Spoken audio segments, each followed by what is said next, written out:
Welcome to Hannity, and tonight you may want to check in on your Democratic friends and not really seemingly doing very well. Trump derangement syndrome, radical rage is on the rise, and perhaps no one has it worse than our old friend or old Twitter buddy, Alec Baldwin. Take a look.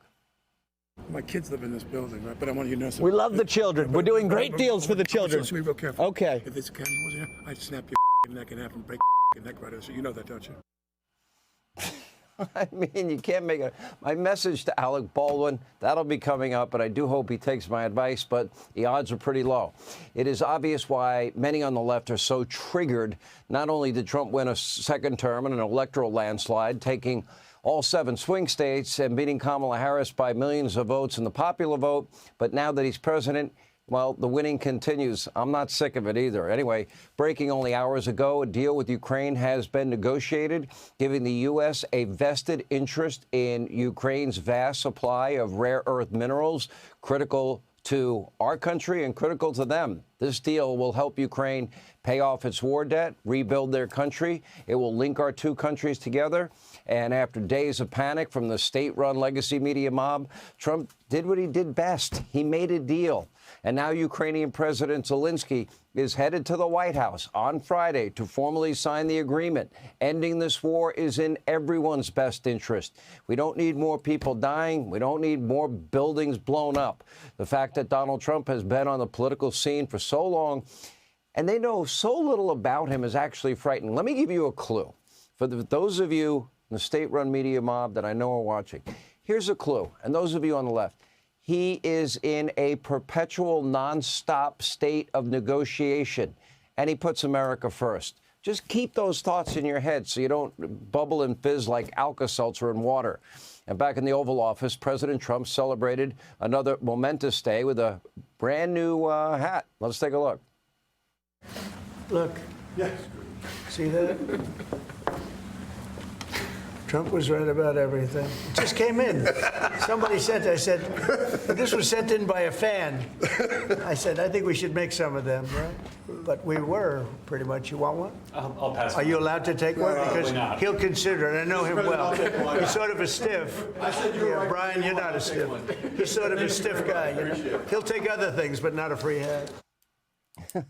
What, they're going to get in trouble if they took a hat. As you might have noticed, President Trump was once again surrounded by reporters. This is by far the most transparent, accessible White House in modern American history. In fact, in his first month, Trump answered more than 1,000 questions from the press, from interviews to press conferences to speeches, gaggles, the behind-the-scenes videos. President Trump is seemingly everywhere. His agenda is being felt far and wide. Illegal border crossings are down almost 100%. The FBI and DOJ, which had been weaponized and politicized, is now getting dismantled. Major companies, look at Apple, they're now pledging $500 billion to be spent inside the U.S., building a plant inside the U.S., creating tens of thousands of jobs right here in our country. DOJ has already saved, on record, you, the American people, an estimated whopping $65 billion, and that number is expected to go up dramatically.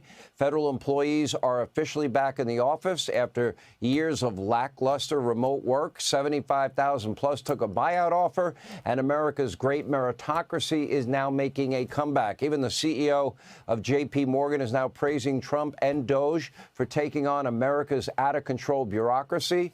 This is all really good news, and President Trump's approval ratings are through the roof on top of it. But if you have a terminal case of Trump derangement syndrome, this is a nightmare for you come to life.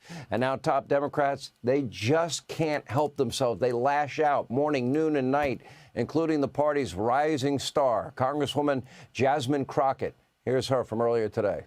If you could speak directly to Elon Musk, what would you say? Off. That's it. So enlightening, so productive from the party you love. Now, unfortunately, that's about as measured and as eloquent as, it gets across the Democratic Party. Inside the Capitol, Congressman Hank Johnson, remember, he's the one that famously speculated the island of Guam might capsize and tip over, is now fantasizing about President Trump getting arrested by U.S. Marshals. Take a look.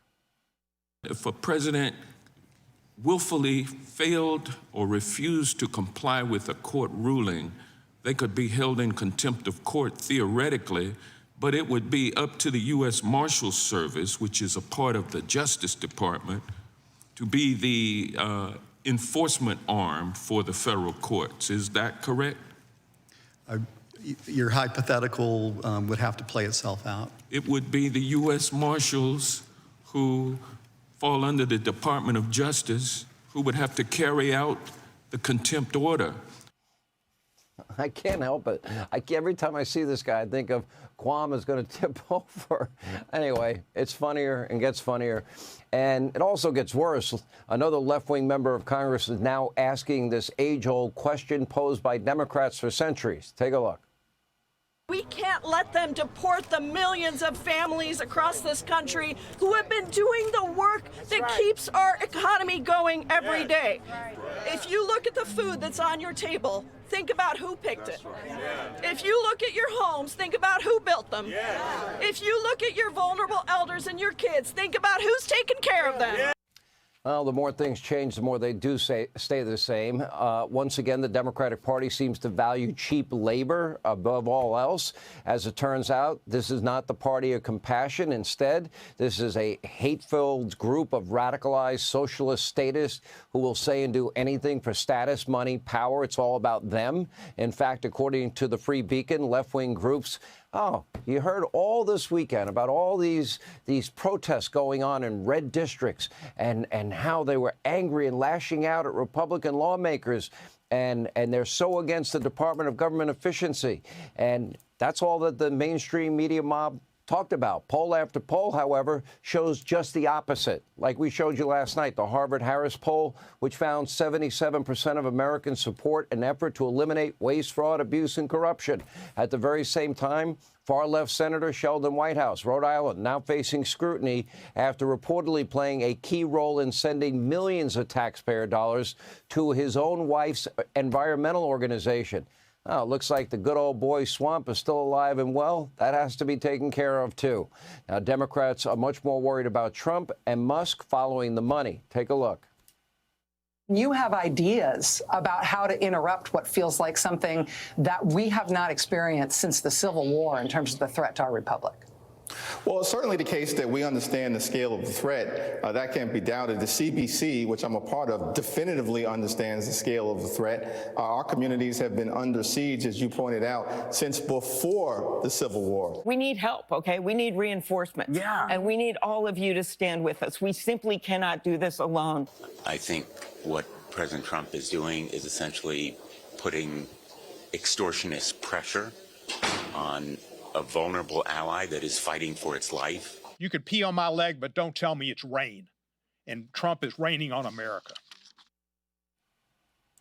It's no wonder congressional Democrats are suffering now from the lowest approval rating in history. Now even Jon Stewart, so frustrated with his own party, apparently accidentally hurt himself during a fit of rage. Take a look. Can it be? The companies we subsidize with billions of dollars are allowing us the privilege to negotiate the price of 10 of their drugs?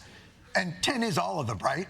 It would be embarrassing if it was a small drop in the bucket and that the American people didn't expect that we should negotiate for all their f***ing drugs because we've already paid for it with our subsidies. Come on!